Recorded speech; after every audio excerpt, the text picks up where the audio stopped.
Teman-teman, banyak pendapat masyarakat seperti ini.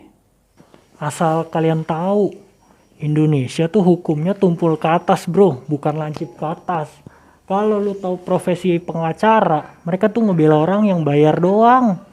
Mau orangnya sejahat apapun kayak Thanos, Joker, Green Goblin, Voldemort yang udah menghancurkan dunia. Kalau mereka punya duit, dibelain mati-matian sama pengacara. Percaya sama gua. Semua pendapat itu tidak ada yang salah, karena kita menganggap mereka berpendapat seperti itu sebenarnya adalah wujud dari kecintaan dari mereka semua akan terwujudnya negara hukum di Indonesia. Jangan khawatir, negara kita itu adalah negara hukum. Indonesia adalah negara hukum.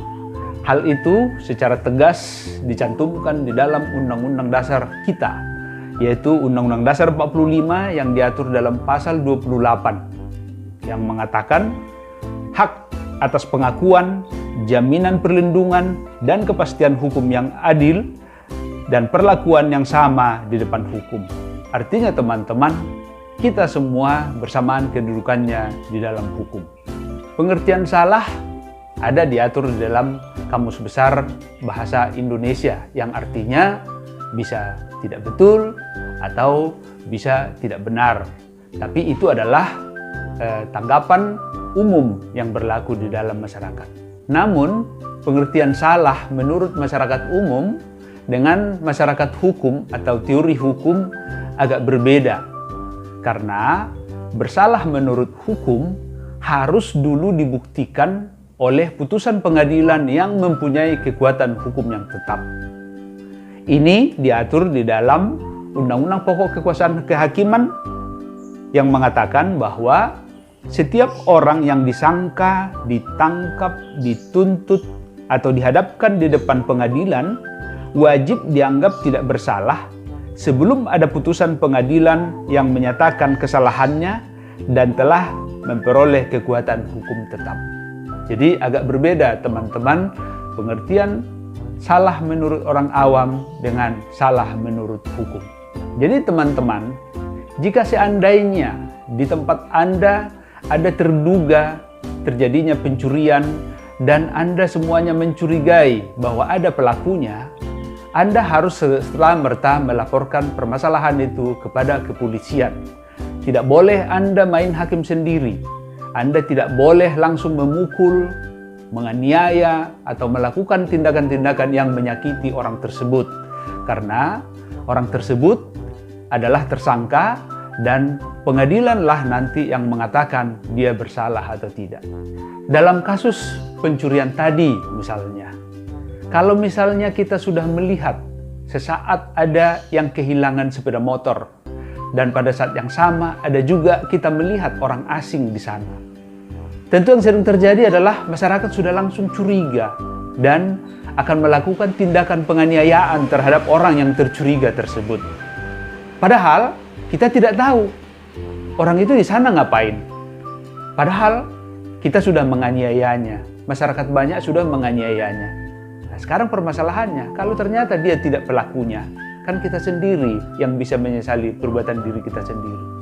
Itulah sebabnya teman-teman, adanya aturan di dalam Undang-Undang Pokok Kekuasaan Kehakiman itu sendiri yang mengatakan bahwa seseorang itu bisa dianggap belum bersalah apabila dia belum dihukum oleh hakim dalam putusan yang berkekuatan hukum yang tetap.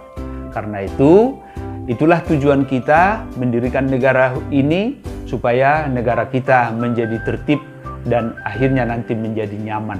Sekarang yang kita bahas adalah apakah mungkin orang miskin itu mendapat jasa seorang advokat atau jasa seorang pengacara atau jasa seorang lawyer? Ini yang coba akan kita bahas. Banyak hal yang memang belum diketahui orang tentang dunia advokat itu sendiri. Memang benar, dunia advokat itu adalah dunia pekerjaan. Advokat itu adalah dunia profesi, di mana wajar kalau atas profesinya itu seorang advokat itu mendapatkan honorarium atau fee. Namun jangan salah, kalau kita melihat advokat itu sendiri, sebenarnya ada kewajiban profesi di sana bahwa setiap advokat wajib, sekali lagi wajib, memberikan bantuan hukum secara cuma-cuma kepada masyarakat tidak mampu. Advokat itu dalam hal ini organisasi advokat. Kita sebutlah yang saat ini organisasi tunggal bernama Perhimpunan Advokat Indonesia atau PERADI. Mereka ini, organisasi ini memiliki satu unit bidang yang memang khusus untuk mengatasi atau menangani perkara-perkara yang datang dari masyarakat tidak mampu. Pusat Bantuan Hukum Perhimpunan Advokat Indonesia atau yang di masyarakat dikenal dengan PBH PERADI adalah unit dari organisasi advokat yang memang ditugaskan untuk mengelola bantuan hukum secara cuma-cuma oleh seluruh advokat anggotanya kepada masyarakat tidak mampu. Dan saat ini telah ada di 110 cabang di seluruh Indonesia yang berada dari Sabang sampai Merauke dan dari Manado sampai Kupang. PBH PERADI itu telah menangani ribuan perkara dari masyarakat tidak mampu. Bahkan kalau menurut data tahun 2019, PBH PERADI telah menangani 5.600 perkara dari Sabang sampai Merauke. Ribuan perkara yang ditangani oleh PBH adalah semua perkara-perkara masyarakat tidak mampu atau masyarakat miskin di Indonesia. Sekarang adalah bagaimana caranya orang atau masyarakat tidak mampu Indonesia atau masyarakat miskin Indonesia mendapatkan jasa advokat profesional secara cuma-cuma. Ini yang harus Anda ketahui. Karena memang yang ditangani adalah masyarakat miskin dan yang menanganinya adalah advokat profesional dan berpengalaman, tentu harus ada syarat utama yang dipenuhi oleh masyarakat miskin tersebut. Pertama adalah surat keterangan miskin yang dikeluarkan oleh kepala desa atau lurah. Itu adalah persyaratan yang utama.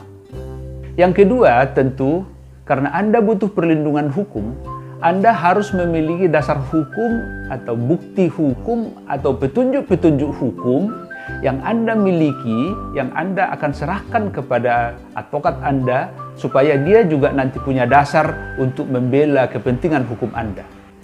Surat keterangan miskin, bukti hukum yang Anda punya, itulah nanti yang Anda bawa kepada PBH PERADI yang terdekat dengan tempat kediaman Anda.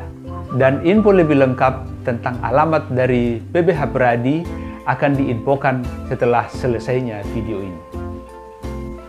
Kepada masyarakat tidak mampu Indonesia atau masyarakat miskin Indonesia dimanapun Anda berada yang memiliki masalah hukum, jangan takut karena PBH PERADI siap untuk membela Anda dimanapun Anda berada.